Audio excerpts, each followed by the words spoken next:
ಫಿಲಿಪೈನ್ಸ್ನ ಮಿಂದನಾವೊ ಪ್ರದೇಶದಲ್ಲಿ ಜೂನ್ 8ರಂದು ಸಂಭವಿಸಿದ ಭಾರೀ 7.8 ತೀವ್ರತೆಯ ಭೂಕಂಪ ದೇಶವನ್ನೇ ಬೆಚ್ಚಿಬೀಳಿಸಿದೆ. ಭೂಕಂಪದ ಪ್ರಬಲ ಕಂಪನಗಳು ಹಲವು ಪ್ರಾಂತ್ಯಗಳಲ್ಲಿ ಅನುಭವವಾಗಿದ್ದು, ಸಾವಿರಾರು ಜನರು ಆತಂಕದಿಂದ ತಮ್ಮ ಮನೆಗಳು, ಕಚೇರಿಗಳು ಮತ್ತು ಶಾಲೆಗಳಿಂದ ಹೊರಗೆ ಓಡಿ ಸುರಕ್ಷಿತ ಸ್ಥಳಗಳಿಗೆ ತೆರಳಿದ್ದಾರೆ. ದಾವಾವೊ ಆಕ್ಸಿಡೆಂಟಲ್ನ ಮಲಿಟಾ ಪಟ್ಟಣದಲ್ಲಿರುವ ಮಹಾಯಹಾಯ ಎಲಿಮೆಂಟರಿ ಶಾಲೆಯಲ್ಲಿ ಭೂಕಂಪ ಸಂಭವಿಸಿದ ವೇಳೆ ವಿದ್ಯಾರ್ಥಿಗಳು ಮತ್ತು ಶಿಕ್ಷಕರು ತರಗತಿಗಳಿಂದ ತಕ್ಷಣ ಹೊರಬಂದು ತೆರವು ಕಾರ್ಯಾಚರಣೆಯಲ್ಲಿ ಭಾಗವಹಿಸಿದ ದೃಶ್ಯಗಳು ಸಾಮಾಜಿಕ ಜಾಲತಾಣಗಳಲ್ಲಿ ವ್ಯಾಪಕವಾಗಿ ಹರಿದಾಡುತ್ತಿವೆ. ನೆಲ ಬಲವಾಗಿ ಕಂಪಿಸುತ್ತಿದ್ದ ಕಾರಣ ಮಕ್ಕಳು ಭಯಭೀತರಾಗಿ ಶಾಲಾ ಆವರಣದಲ್ಲಿ ಸೇರಿರುವ ದೃಶ್ಯಗಳು ಎಲ್ಲರ ಗಮನ ಸೆಳೆದಿವೆ. ಭೂಕಂಪದ ನಂತರ ಸುನಾಮಿ ಎಚ್ಚರಿಕೆಯನ್ನು ಸಹ ಹಲವು ಕರಾವಳಿ ಪ್ರದೇಶಗಳಿಗೆ ಜಾರಿಗೊಳಿಸಲಾಗಿದೆ.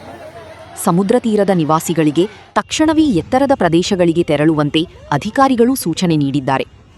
ತುರ್ತು ಸೇವಾ ಸಿಬ್ಬಂದಿ ಪರಿಸ್ಥಿತಿಯನ್ನು ನಿಕಟವಾಗಿ ಗಮನಿಸುತ್ತಿದ್ದು, ಸಂಭವನೀಯ ಹಾನಿ ಹಾಗೂ ನಂತರದ ಕಂಪನಗಳ ಬಗ್ಗೆ ಮಾಹಿತಿ ಸಂಗ್ರಹಿಸುತ್ತಿದ್ದಾರೆ.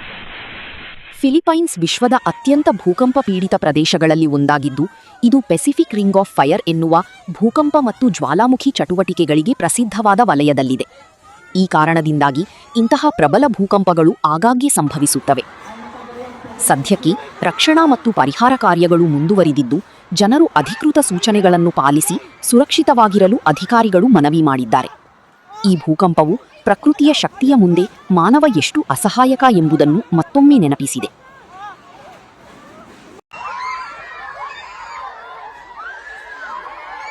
Lingkod lang, lingkod lang.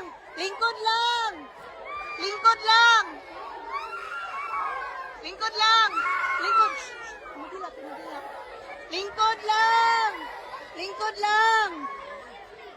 Lingkod lang, lingkod lang. Lord! Lord! Lord! Lord! Lord! Lord! Woo! Lord! Mom! Lord! Lord!